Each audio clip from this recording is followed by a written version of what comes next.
여러분 만나는 분들 중에 생명의 말씀을 먹어서 말씀 위에 든든히 거하는 사람을 본 적이 있어요? 이제 어디 시골로 갔을 거 아니에요. 고향에 내려가서 이제 옛날에 어르신들 만나고 집안의 친인척들 다 만났을 텐데 기근에 시달리지 않고 말씀 위에 굳건히 선 사람을 보신 적이 있어요? 있으면 좀 가르쳐 주세요. 누군지 나 만나고 싶어요, 그런 사람이. 왜냐하면 성경에는 라오디케아 교회 시대가 이제 끝이 나는 마지막 때거든요. 지금이 교회 시대에 기근이 진짜로 있다고요. 기록된 하나님의 말씀을 그 사람들은 똑같은 말씀을 보더라도 이해할 수가 없어요.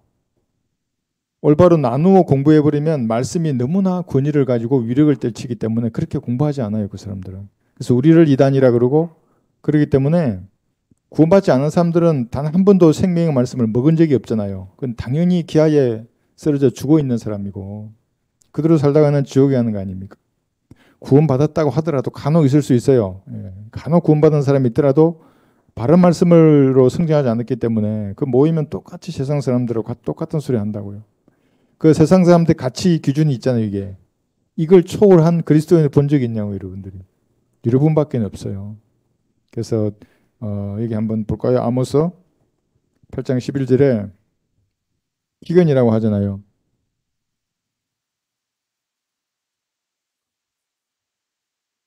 이때가 그때구나 이렇게 생각하시면 됩니다. 아모스 8장 11절. 그리고 이 말씀 어떤 사람은 흠킹이나 표킹이나 근본킹 같은 이런 성경 쓰는 사람들은 영어가 하나님의 말씀이라고 믿는다고요. 지구인들에게 최종 권위는 영어다 이렇게 믿는 사람들에게요.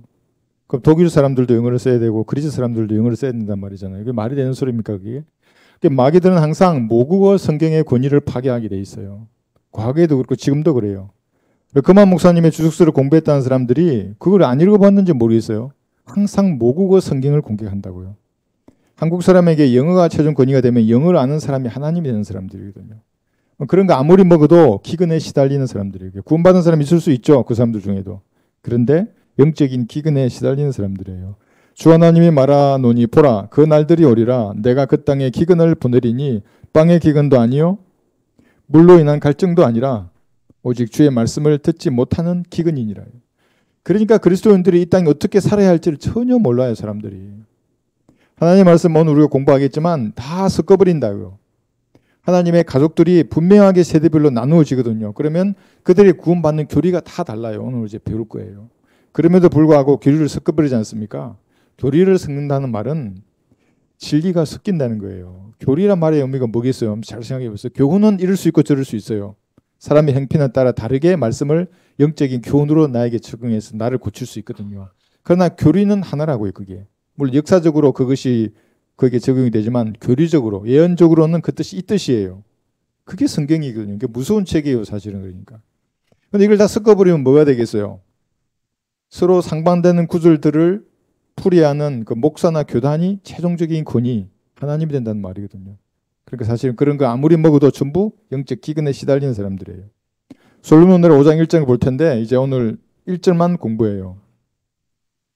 앞에 있는 절은 지난 시간에 했는데 어떤 이단이 나 댓글에다가 그 포도주의 의미가 성령이라고 했더니만 뭐 아니라고 하면서 이렇게 해놓고 또 여러분은 안 봤지만 또 내가 한마디 하니까 거기다 또 상스러운 욕까지 달아놨더라고요.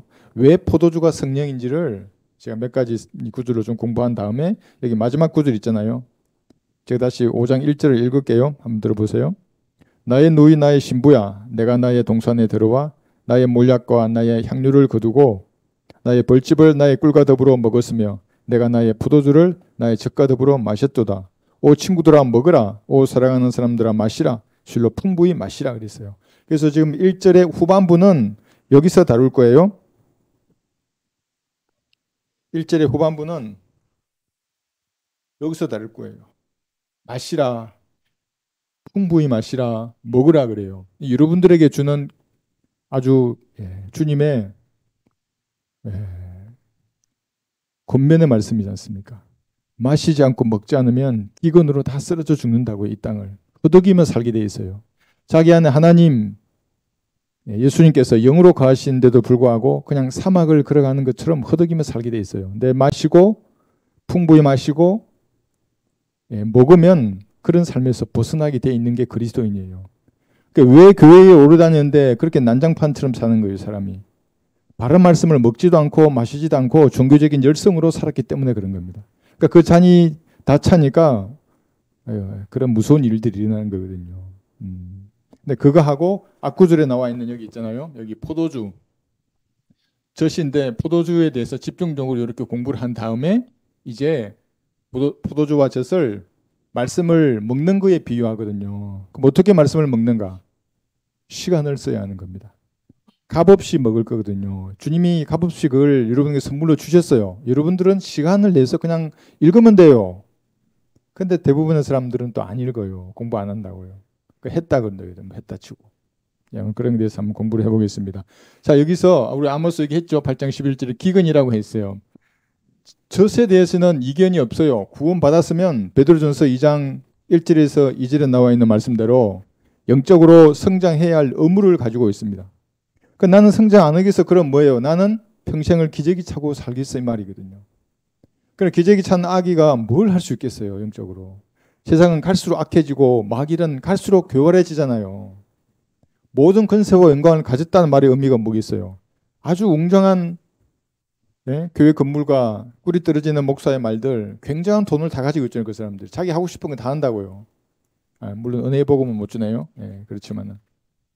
그런 사람들에게 다 수가 넘어가게 돼 있어요. 베드로전서 2장 1절 2절을 보시면 그러므로 모든 악의와 모든 속임수와 위선과 시기와 온갖 비방하는 말을 버리고 그러니까 딱 이런 게 올라오면 버려야 돼요. 말하면 안 돼요. 시기가 나한테서 올라와요. 이게 막 아주 다른 사람 미워 죽겠어요. 이게 올라와서 내가 말하는 순간에 마귀는 그대로 틈을 잡은 거예요. 그러면 내가 교리를 아무리 말하라도 그냥 쓰러진다고요. 버려야 돼요. 그런 것들. 불교 중들은 돌을 닦으면 두드리면서 버리려 하잖아요. 오욕칠정이 어쩌고 이러면서. 그리스도인도 말하지 말고 기도를 해주면 앞에 이거 다 좀 썰어내 주십시오. 좀 저에게 화평을 주십시오. 왜 남을 시기하고 여기 비방하고 그러는 거예요. 그죠? 그 다음 보세요. 그 다음 버리고 갓난아기들로서 순수한 말씀의 젖을 사모하라. 이는 너희가 그것으로 인하여 자라게 하려 함이라. 말씀의 젖으로 자라는 겁니다. 순수한 말씀의 젖. 그래서 이 젖이 이제 하나님의 말씀이란 데는 이견이 없어요. 물론 이제 이게 이러니까 마귀도 이걸 보존해요. 그러니까 각가지 괴상한 성경들을 출판해 내놓는다고요. 왜? 순수한 말씀으로 성도들이 자라면 마귀의 왕국을 뒤흔들 거 아니에요. 7년 동안에 그 마귀의 왕국을 만들어야 되는데 영적으로 성장한 그리스도인이 있으면 쳐 부숴버린다고 마귀의 세력을. 그러니까 성장하지 못하도록 각가지 유튜브 들어가 보세요. 5만 가지 이단 교리들이 그냥 나온대요. 거기. 자라지 못하게 하려고. 자, 그 다음에 포도주예요. 여기. 포도주가 또 새 언약에 필요한 거에 대해서는 또 이견이 없어요. 빨간색이니까 포도주가 피구나.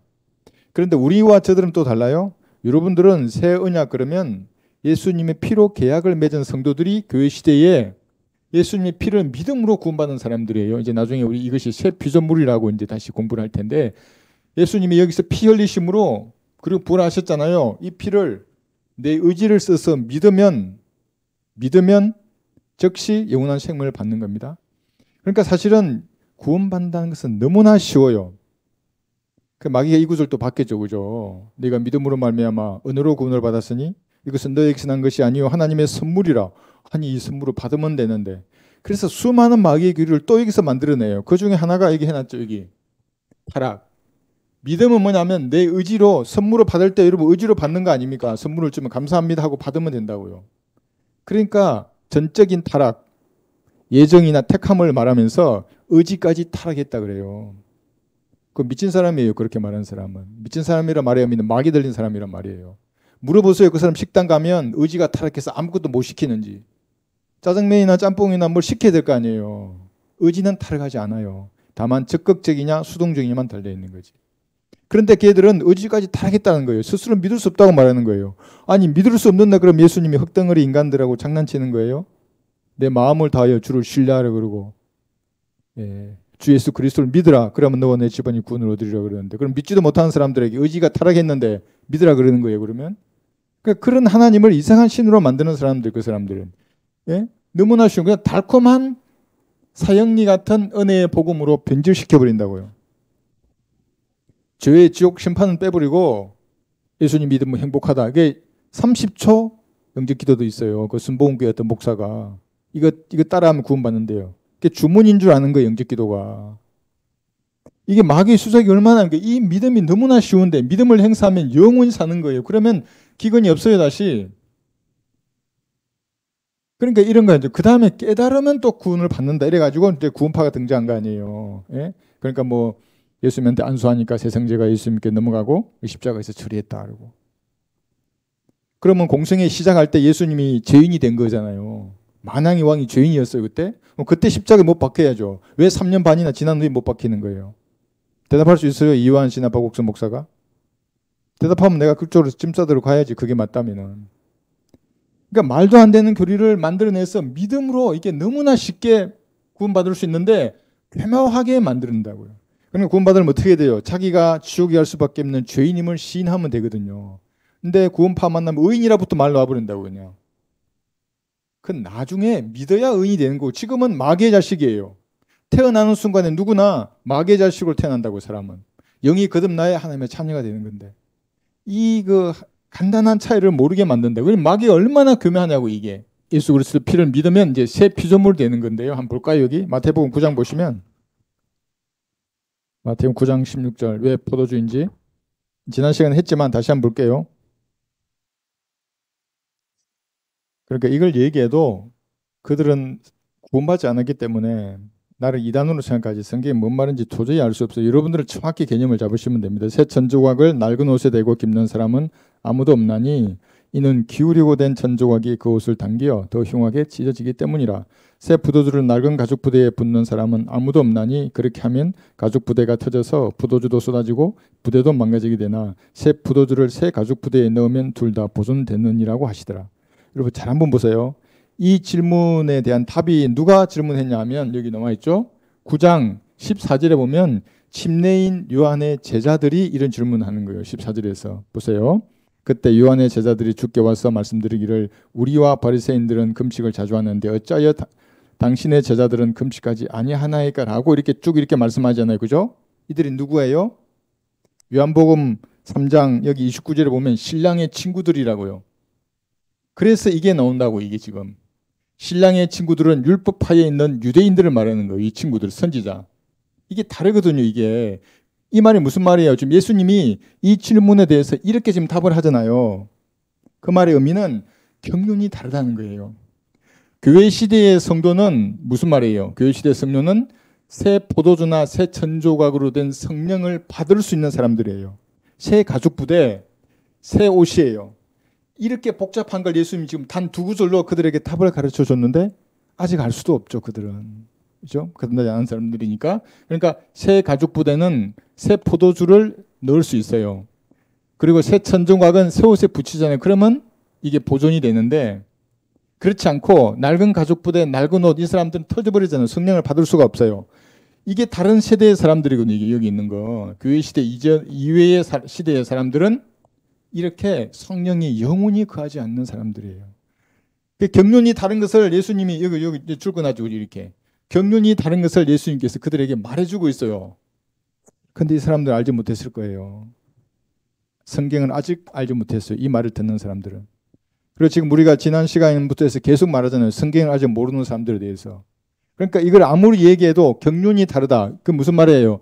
갈보리에서 피 흘려 죽으시고 부활하신 이전과 이유가 다른 거예요. 여기 교회 시대의 성도와 다른 시대의 성도들은 부르는 이름도 다 달라요.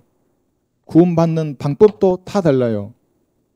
이걸 모르고 섞어버리잖아요. 그럼 전부 굶주려 죽어가고 있는 사람들이에요. 어떤 사람은 죽어서 지옥에 가고 어떤 사람들은 허덕임에 이 땅을 살다가 그리스도 심판석에서 빈털털이 거지로 주님 앞에 서게 될 것입니다. 그러니까 여러분들이 어느 고향에 가서 봐도 생명의 말씀을 먹어서 든든한 사람들이 아무도 없어요. 든든하다는 말의 의미가 뭐예요? 사람들에게 영향력을 행사해야 된다고요. 아 그러시냐고. 그러면서 인생 뭔지 얘기해주고 다 죽지 않냐고. 이 풍요가 무슨 소용이 있냐고. 주가 용서받지 못하면 지옥에 가는데. 그리고 예수님을 아는 지식의 향기를 날릴 수 있는 이게 많이 먹어서 든든한 사람을 볼 수가 없는 거예요. 그러니까 여러분들 이거 조금 이제 이해하실 거예요.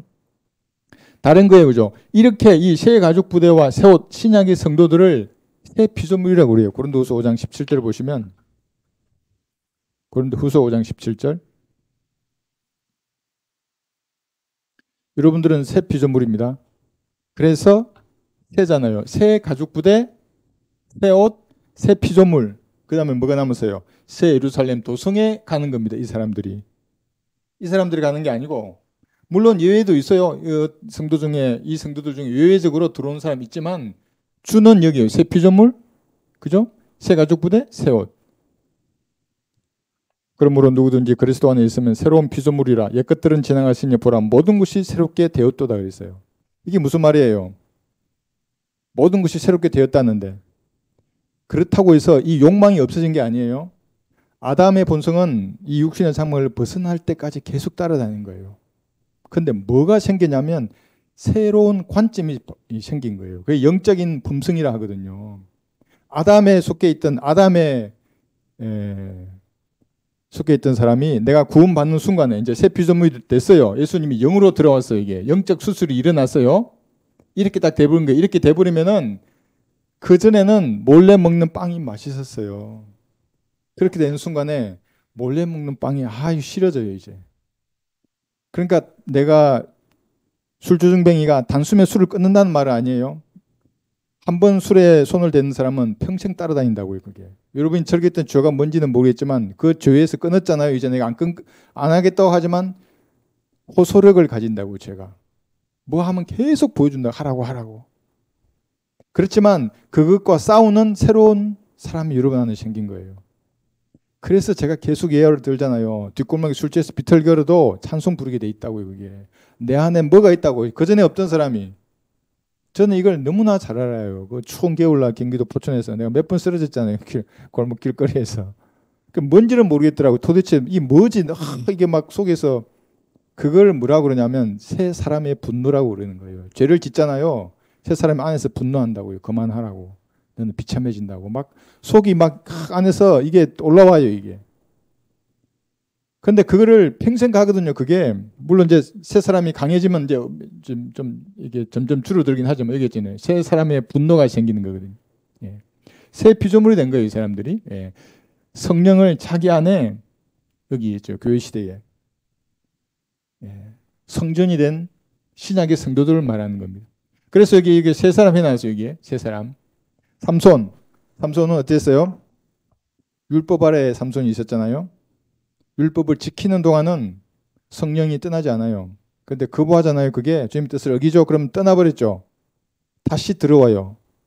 그래서 사울이 마지막에 같이 죽었잖아요. 그게. 그죠? 그러니까 들어왔다가 나갔다가 또 들어와요. 여기 율법 아래 있는 성도들이. 그죠? 이게 다르죠. 그죠? 사울은 뭐예요? 사울은 한번 들어왔어요. 성령이 나갔다가 다시 들어오지 않아요. 그래서 대환란 성도들은 뭐예요? 다시 회개케 하여 새롭게 할 수 없는 사람들이에요. 그 사람들은 떠나면 끝이에요. 그러니까 구약 성도처럼 계속 뭐 회개하면 또 들어오고 나오고 그게 아니에요. 그런데 다윗은 다르잖아요. 다윗은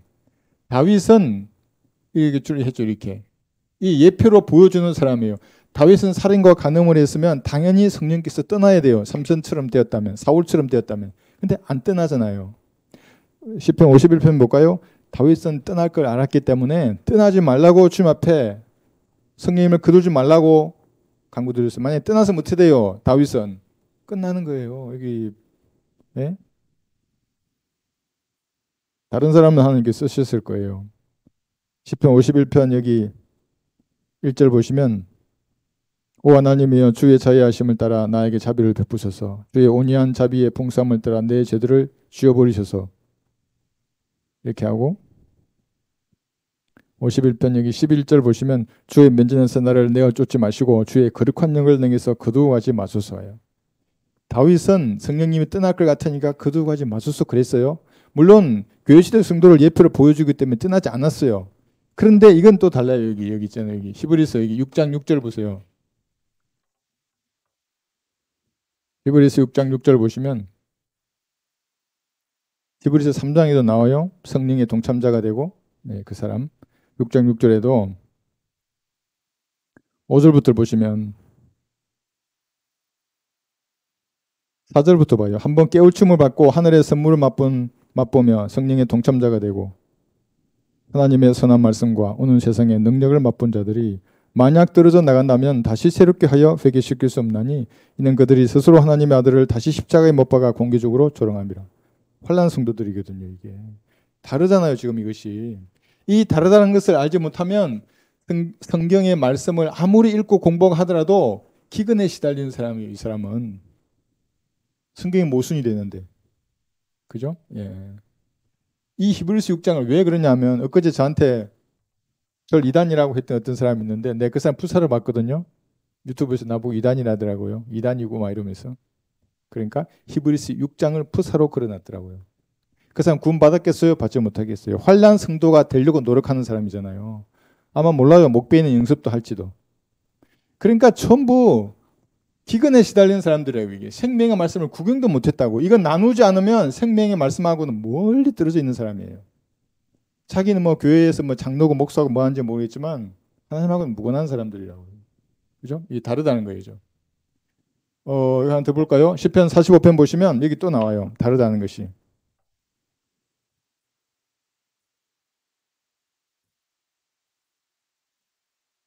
시편 45편 8절 보시면 지금 물은 포도주를 보고 있습니다. 성령께서 몸 안에 들어오셔서 성전을 삼아주시고 떠나지 않는 시대에 성도는 교회 시대의 성도는 여러분밖에 없다는 걸 지금 보고 있습니다.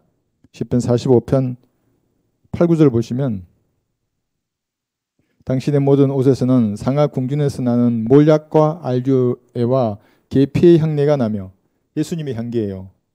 향수를 이런 걸로 조합해서 만들면 어쩔까요? 예, 그런 향수에서는 없더라고요. 예, 몰약과 알류와 계피의 향내가 나며 그것들이 당신을 기쁘게 하였나이다. 그죠? 그 다음에 9절 왕의 궁녀들 가운데는 여러 왕들의 딸들이 있었으며 왕의 유품에는 오필의 금으로 당장한 왕비가 서 있었나이다. 이 궁녀들, 그죠? 딸들, 왕비가 있어요.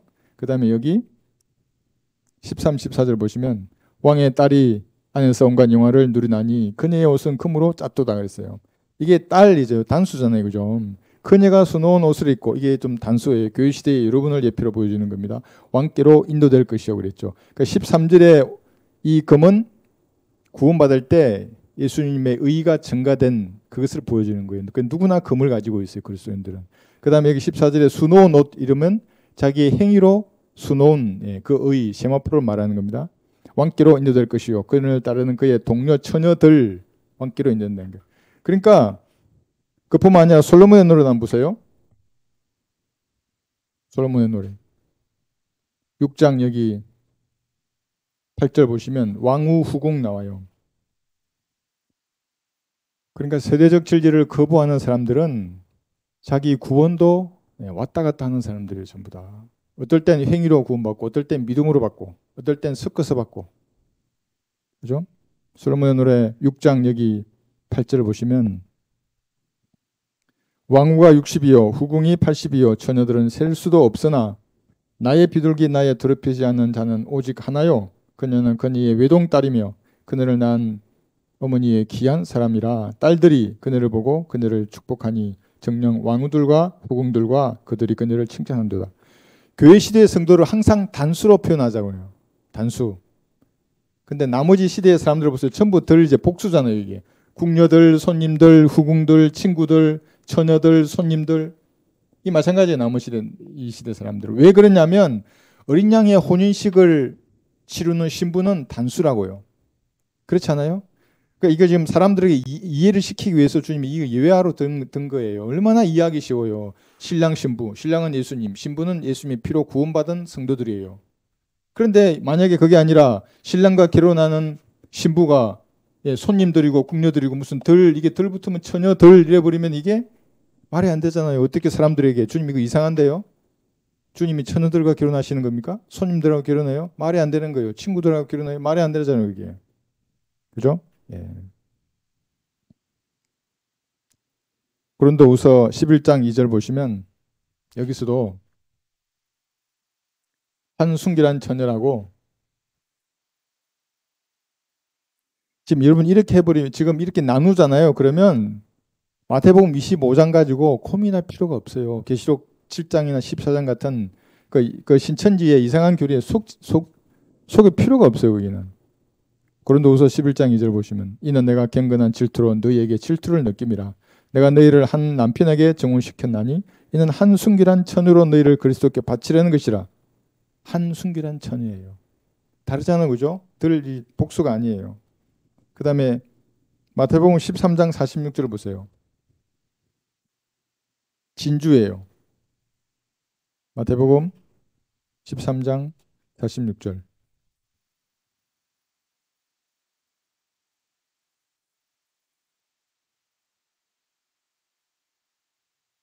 잘 한번 보세요.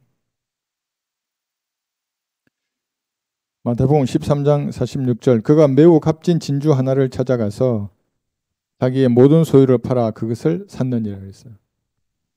예수님이 모든 소유를 팔아서 그 값으로, 잡신의 몸값이잖아요.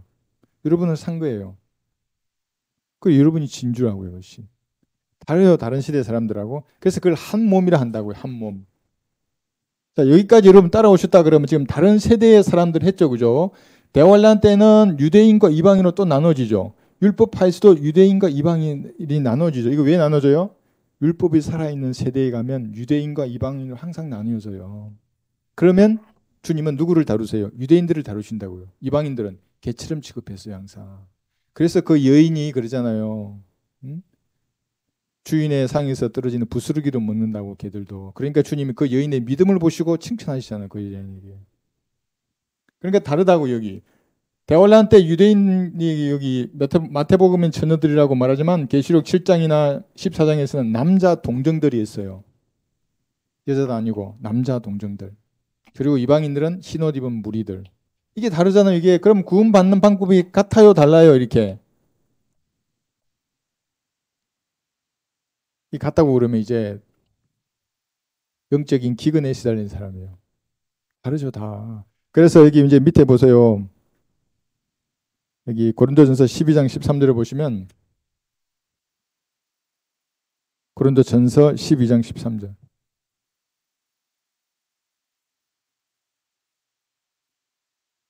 여러분 이런 마음으로 이제 나누잖아요. 이런 상태로 이제 성경을 읽는 겁니다. 그럼 읽는 즉시 그대로 영적으로 들어와요. 여러분의 생각 가운데 말씀이 풍성히 강하게 됩니다. 고린도전서 12장 13절을 보시면 잘 한번 보세요. 유대인이나 이방인이나 종이나 자유인이나 한 성령에 의하여 우리 모두가 한 몸 안으로 침례를 받았으며 또 모두가 한 성령 안으로 마시게 되었느니라. 한 몸이 된 거예요. 이 유기체가 된 거예요. 어떤 사람 이걸 우주적 교회라 그러잖아요. 눈에 보이진 않아요. 우리 지역 교회는 조직체니까 눈에 보이잖아요. 구원받은 성도의 몸은 보이지 않아요. 한 몸이 된 거예요. 어떻게 그렇게 됐어요? 여러분이 구원받을 때에 영적인 침례가 일어난다고요. 그래서 예수님의 몸 안으로 잠겨 들어가요. 어느 부분을 차지야 할지는 모르지만. 그래서 한 몸이 된 거예요. 이게 오직 교회 시대의 성도만. 그래서 진주에 비유한 겁니다. 살아있는 보석. 그죠? 예. 안으로 마시게 된 일이라. 그래서 이게 여러분 이제 좀 들었을 거예요. 유대인, 이방인 하나님의 교회가 있는 거예요. 그래서 유대인 중에서 예수님의 피를 믿어야 되는 거예요. 믿어서 구원받으면 교회가 되고, 이방인 중에서도 예수님의 피를 믿어서 나 같은 지옥의 자식을 위해서 예수님의 피를 죽으셨구나. 나를 위해 죽으신 예수님 이 시간 제 구주로 믿습니다. 그러면 예수님 들어오신다고요. 그러면 교회가 되게 돼 있는 겁니다. 갈라디아서 3장 보시면 다시 가보세요. 갈라디아서 3장에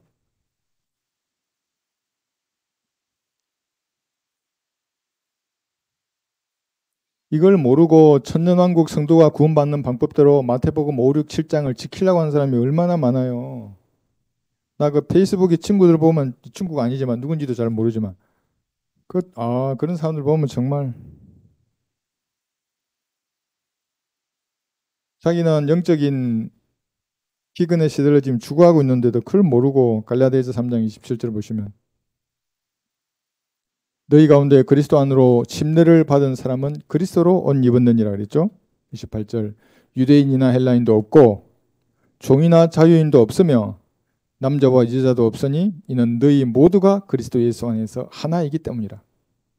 하나라고요. 한 몸이에요. 오직 교회 시대의 성도만 그렇다고 이게.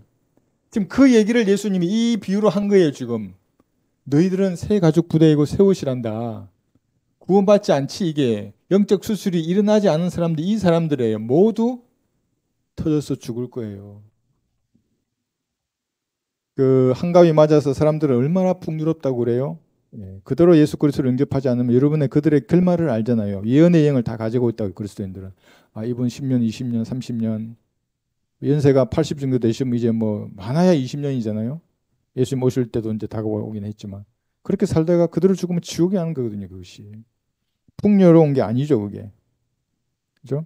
예.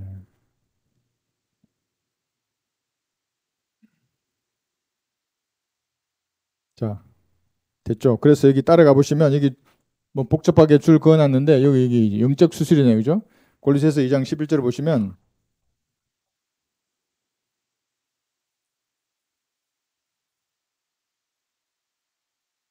또한 너희가 그의 안에서 손으로 하지 아니한 할례를 받았으니 곧 그리스도의 할례로 육신의 죄들의 몸을 벗어버린 것이라. 잘 한번 보세요. 이런 영적인 할례였잖아요. 육신의 죄들의 몸을 벗어버렸어요, 혼이. 그래서 혼이 구원받았잖아요. 이게 그대로 따라가면 이거라고 이게. 낡은 가죽 부대와 낡은 옷은 지옥으로 가는 사람들이 전부 다. 그걸 뭐 유튜브에 보니까 나보고 뭐가 어쩌고 뭐 예? 말도 안 되는 그런 얘기를 한 겁니다. 자, 그래서 여러분들이 치유가 다르다는 것을 지금 배우고 있는 겁니다. 달라요. 여기죠. 예. 천년왕국 성도, 영원 시대의 성도, 또 영원 시대의 구원을 태어날 때부터 상속받고 태어나는 사람들이 있잖아요, 그죠? 그 예, 율법 이전부도 이 수많은 성도들 중에 가장 가치 있는 사람이 여러분들이에요. 교회. 그죠? 그러면 이제 솔로몬의 5장 1절로 가보세요. 여러분들을 위해서 주님이 이렇게 말씀하시는 겁니다. 기근에 시달리는 걸 볼 부모가 어디 있겠어요. 그죠? 기근에 시달리니까 삶의 문제가 해결이 안 된다고요. 그게 빠져버린다 무죄에. 문제 속에 함몰돼 버려요. 그리스도인은 문제로부터 튀어나와서 그걸 봐야죠. 객관적으로.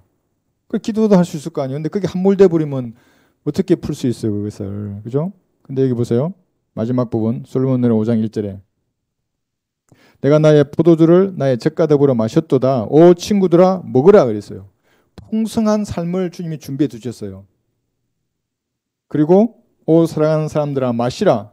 실로 풍부히 마시라고 권면하는 겁니다. 자신의 종을 불러서 올바른 말씀을 가르치고 또 주님은 우리 민족에게 복을 주셔서 한글로 보존된 성경을 주시지 않습니까? 여러분 이제 어느 정도 나누실 거예요. 아마 여기 오늘 들어오신 분들 61명 들어오셨는데 나눌 줄 아시잖아요. 그러면 읽으면 그대로 그것이 여러분의 양식이 되게 돼 있어요. 그러니까 풍분히 마시고 풍족하게 먹어야 하는 겁니다.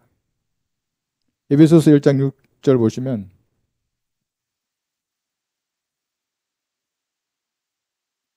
마시지 않으면 여러분 안에 있는 죄 있잖아요. 죄. 제가 여러분에게 뭘 말할 때 그게 엄청 호소력이 있다고요. 너무나 달콤한데? 먹으면 그 쓰레기라고 그 소리가 그냥 탁 쳐버린다고요. 넘어질 수도 있어요. 근데 바로 즉시 일어나요. 그 자신을 한탄하죠. 다시는 안 넘어지겠다고. 그게 뭐냐면 속 사람이 새 사람이 그렇게 하거든요. 에베소서 1장 6절을 보시면 에베소서 1장 6절이 이는 하나님께서 그 사랑하시는 이 안에서 우리를 받아들이신 그의 은혜의 영광을 찬양케 하려 함이니라 했어요. 그렇죠? 그 사랑하시는 이 안에서 예수님이에요. 여기서 예수님. 그죠? 그 사랑하시는 이 안에서 여러분들을 주님이 다 받아줬어요. 뭐 내가 과거에 무슨 죄가 있고 내가 뭐 뭘 놀았고 놀던 물이 어떻고 소용없어요. 그거 다 주님 받으셨다고요. 갈보리의 피로 다 씻기시고 거룩한 자녀가 되게 하신 것입니다. 그래서 요한복음 10장 10절을 보시면 양자로 이방이 됐거든요. 여러분들이. 그래서 풍성한 삶을 누리기를 원하시는 겁니다. 이 풍성한 삶이 세상에서 말하는 만사가 형통하고 잘 풀리는 그런 삶하고는 달라요. 요한복음 10장 10절. 이 땅에서 하나님의 뜻을 수행할 모든 여건을 보장하신다고 여러분들의 삶에. 도둑은 도둑질하고 죽이며 멸망시키려고 오지만 내가 온 것은 양들로 생명을 얻고 더 풍성히 얻게 하려 합니다. 이게 생명을 얻는다 했잖아요. 주님의 뜻을 진짜 이 땅에 실현한다고요. 주님과 동행하는 그리스도인이 되는 겁니다. 그 세상 사람도 여러분을 세상의 기준으로 보지 않습니까? 뭐 좋은 차가 있니, 뭐 집이나 연봉이나 이런 걸 따지겠죠. 그건 주님하고는 무관한 거예요, 그것이. 여러분 정말 주님과 동의하는 삶을 살고 이 풍성한 삶으로 하나님 인도해 주시잖아요. 보장해 주신다고요. 모든 필요를 채워주시고 그 다음에 주님의 뜻을 이 땅에 실현하도록 만드시는 겁니다. 그래서 우리가 성경을 읽으면 주님이 생각을 바꿔주시거든요. 그런 세상의 기준을 따르지 않고 주님께서 정해놓으신 기준대로 살도록 하나하나 바꾸시는 겁니다. 내 생각도 바꾸고 환경도 바꿔주시고. 그러니까 그렇게 하려고 그러면 다른 게 없어요. 마셔야 된다고요. 말씀을. 먹어야 된다고요. 그래서 친구들아 먹으라 그러지 않습니까? 하나님께서 여러분들을 친구로 불러주셨거든요. 그래서 여러분들도 주님의 친구가 되어야 하는 겁니다. 친구답지 않은 것이 있으면 다 씻어내고 버리고 정결한 자세로 주님 앞으로 나아가서 주님 주시는 말씀을 마시고 먹어야 하는 겁니다. 이사야 55장 보시면 이사야 55장 어떻게 그런 말씀을 먹는가? 어떤 분이 저한테 물었어요. 이게 아니 값없이 먹으라 했는데 왜 또 사라 그러냐고. 여기 보세요. 이사야 55장 1절 보시면 질문 잘했어요. 질문 잘했어요. 이사야 55장 1절 2절 보시면 너희 목마른 자들은 누구든지 물들러 나오라. 돈 없는 자도 오라. 너희는 와서 사 먹으라. 정령 와서 값없이 정령 와서 돈 없이 값없이 포도주와 젖을 사라 그랬어요. 돈 없이 값없이 포도주와 젖을 사라 그러잖아요. 이 값은 일단 누가 지불했어요? 예수님이 지불하셨어요. 하나님이세요. 하나님 자신이 그죠? 하나님 자신이 어린 양으로 이 땅에 내려오셔서 흘리신 피로 그 값을 다 지불해 놓으셨어요. 그러니까 여러분이 풍성한 삶을 얻는 조건을 다 마련해 두신 거예요, 주님이. 다만 여러분들이 와서 그러잖아요. 오라 그러잖아요. 가셔서 성경 앞으로 가셔서 펴서 읽어야 한다고요. 올바로 나눴잖아요, 이게. 어느 정도 다 나눌 수 있어요.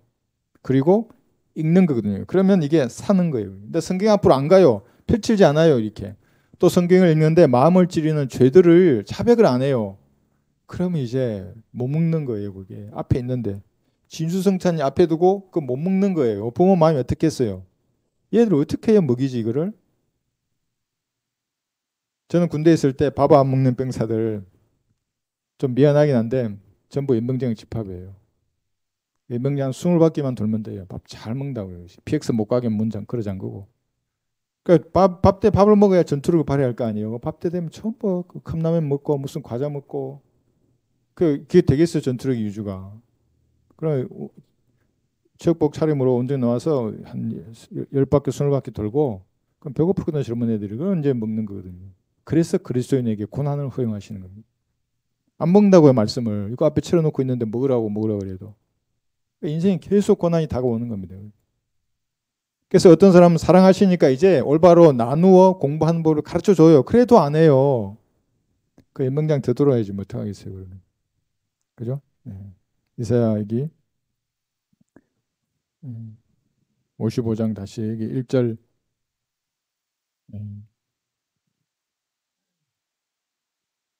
값없이 그러잖아요. 이 값없는 것은 로마서 5장 18절 볼게요. 이 값은 예수님이 지불했어요. 예수님이 지불했다 그러니까 또 어떤 구원파가 나한테 댓글을 남겨가지고 예수님이 지불을 했으니까 죗값을 자기는 또 의인이라는 거예요. 아니라고. 믿어야 의인이라고. 당신은 장로교에서 말한 만인 구원론의 후예라고. 가만히 있어도 구원받는다는 거거든. 어디서 성경이 가만히 있어도 구원받냐 그러냐고.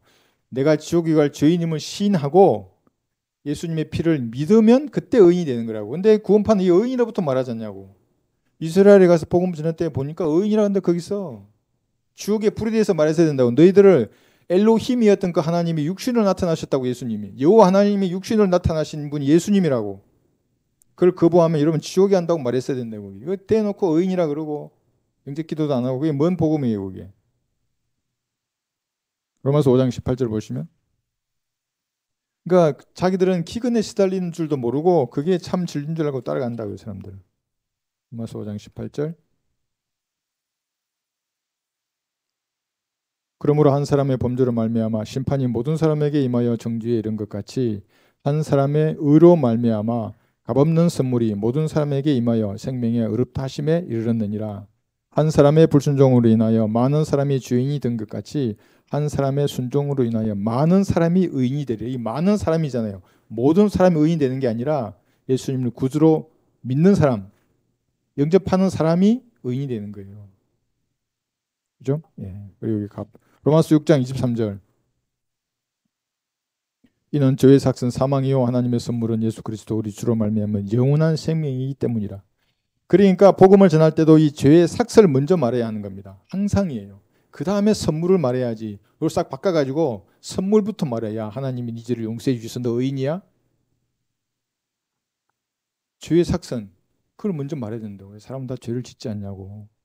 너도 죄를 짓고 나도 죄를 짓고 모든 사람이 죄를 지었으므로 하나님의 영광이 되지 못하는 거라고. 그런데 하나님께서 우리에게 선물을 주셔서 그 죄의 삭을 자신의 몸으로 다 지불하셨단다. 자신을 팔아버렸어. 근데 그 값으로 네 죄를 용서해 주신 거야. 그래서 네가 지옥에 가야 하는데 예수님이 지옥의 문을 막으셨다고. 네가 지금 이 사실을 믿고 부활하신 예수님을 구주로 믿으면 그때 의인이 되는 거예요. 그때. 왜 이걸 교묘하게 바꾸냐고요. 그러니까 이거라고 이게.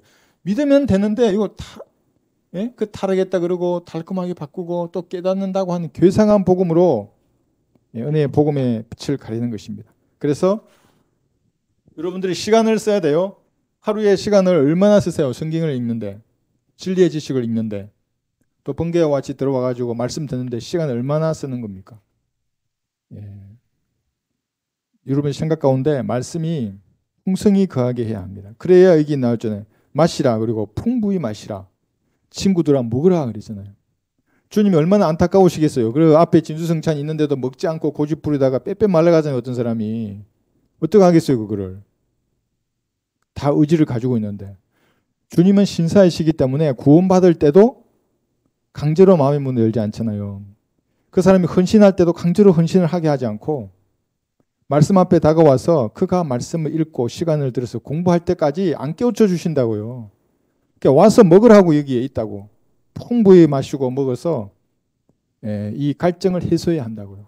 그런데 사람들은 갈증을 못 느껴요. 여기 갈증 있잖아요. 우물가의 여인이 예수님을 만나지 않았다면 그 여자는 계속 남자를 따라다녔을 거예요. 그 대여섯 명의 남자도 그 여자는 만족하지를 없었잖아요. 그러니까 대부분의 사람들이 그런 세상적인 쾌락이나 돈이나 세상적인 그 기준으로서 자기를 봤을 때 대단한 사람으로 보이거든요. 만족하고 산다고요. 여기. 여러분 추석 때 만난 지인들 중에 갈증을 가진 사람을 봤어요? 그럼 즉시 예수님을 전하는 겁니다. 그럼 바로 구원받아요. 그 사람들이. 그러니까 여러분들 그런 사람을 기다리거든요. 그런데 세상 사람들은 자기 가진 것으로 다 만족한다고요. 우물가의 여인들이에요. 물론 우물가의 남자들도 있지만. 그러니까 그 사람들에게 말씀이 역사할 시간이 없자고요. 여러분은 어떻게 되겠어요? 시편 여기 42편 보세요. 시간을 드리는데 이런 자세로 가는 겁니다. 갈증을 주님에 대한 갈망을 가지고 말씀 앞으로 나가는 겁니다. 시편 42편 1절이.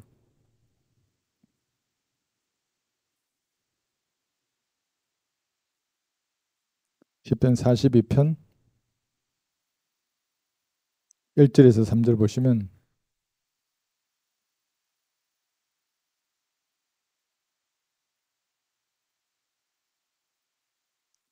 수사섬이 시냇물을 갈망하는 것 같이 오 하나님이여 내 혼도 그처럼 주를 갈망하나이다.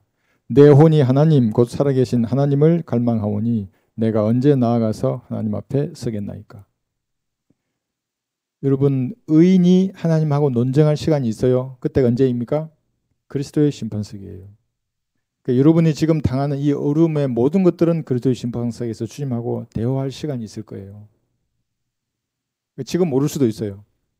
근데 죄인도 주님 앞에 논쟁할 시간이 있어요. 자기의 죄에 대해서. 그게 언제예요? 백보자 심판이에요. 가가지고 자기의 어려움을 입증해야 돼요. 하나님 앞에. 내 앞에서도 입증 못하는데 하나님 앞에서 어떻게 입증할 거예요? 나는 거룩하다고. 지금도 거짓말하고 있는데 하나님 앞에 가가지고 자기도 거룩하다고. 백보자 심판이 그래서 무서운 겁니다. 그래서 여러분의 심정을 주님이 알아주신다고요. 그러니까. 만약에 그리스도 심판석 앞에 섰는데 아무런 의미 없이 여러분이 고난당한 일이 있었겠어요? 결코 그런 일은 없어요. 의미 없이 시련의 뜨거운 불송으로 주님이 여러분 던지시겠어요? 결코 그렇지 않다고요. 이걸 깨달으면 두려움이 없어요, 세상에서.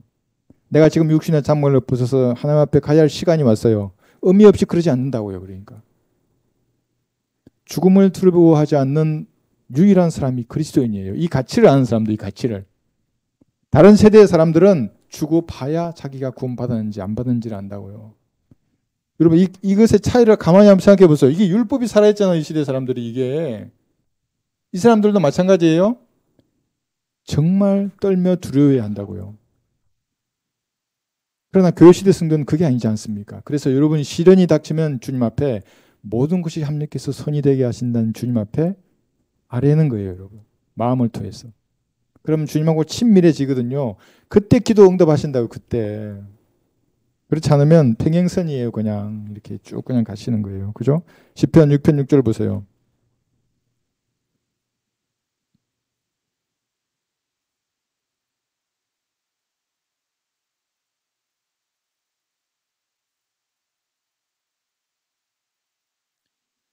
내가 신음으로 곤비하여 밤마다 내 침상을 띄우며 눈물로 내 자리를 적시나이다.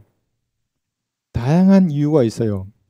이 세상을 눈물의 골짜기라고 하는 이유가 뭐냐면 포도주로 예표되는 성령님께서 그죠? 예, 여러분 안에 이게 쭉 있어요. 이렇게 영적 수술을 하셔서 한 영이 되어서 여러분 몸 안에 거하신다고요. 그러면 새 사람이 여러분 안에 생겼어요. 새로운 관조가 생겼어요. 새 사람이 여러분 안에 들어온 거예요. 이 새로운 인격이라고도 해요. 이게. 그러니까 이 무당들이 이거 흉내 내잖아요. 접신했다고. 그 진짜 마귀가 들어간 거거든요. 근데 여러분 안에는 하나님이 진짜 들어가셨어요. 그러니까 예? 여기 나와 있는 것대로 어려움이 있을 때 예수님의 시각으로 지금 이 세상을 보고 내 자신을 보니까 눈물이 날 수밖에 없어요. 그래서 이 세상이 눈물의 골짜기라고 하는 겁니다. 거룩하신 주님의 성품으로 나를 봤을 때 너무나 마음이 아프다고요. 영적으로 성장한 그리스도인의 만족이 어디서 있는 줄 아십니까? 자기 생명을 주님 앞에 드리기까지는 그 사람은 결코 만족할 수 없어요. 새 사람이 자기 안에 들어와 있거든요. 그러니까 여기서도 6절에는 내가 신음으로 곤비하여 밤마다 내 침상을 띄우며 눈물로 내 자리를 적시나이다. 이걸 여러분에게 교훈을 한번 적용해 보면 그런 눈으로 나를 봤을 때 이런 진지한 기도가 나오지 않을 수가 없다고요. 그리스도인들. 내 자신의 내 주변의 환경을 보고 그리고 주님을 온전히 성경대로 섬기기 원하는데 환경을 고쳐줄 것은 주님 고쳐주십시오. 또 제가 지혜와 용기가 필요한데 이거는 좀 주십시오. 이렇게 아뢰는 시간이거든요. 이게. 기도하는 시간이. 그렇죠? 예, 그래서 갈증을 가져야 합니다. 수사슴이 시냇물을 갈망하는 것처럼 여러분도 주님께서 여러분의 기도 응답하시고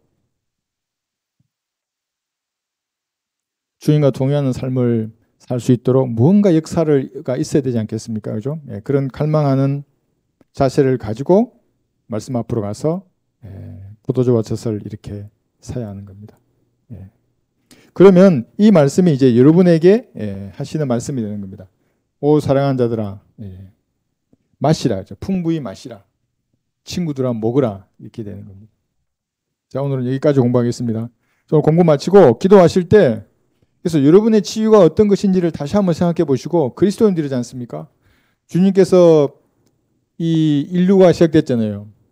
재창조를 시작하시면서 그리고 앞으로 영혼까지 이게 태어날 거 아니에요. 사람들이 이제 지구를 서울뿐만 아니라 우주를 가득 채우는데 여러분들이 얼마나 대단한 치유를 가졌어요. 여기. 그런데도 이 땅에서 기근에 시달리면서 그냥 세상 사람들에게 영향받고 막 좌우나우로 휘둘리고 왜 그러겠어요? 주님 마시라 그랬는데 안 마셔서 그랬다고요. 먹으라 그랬는데 먹지 않아서 그렇고.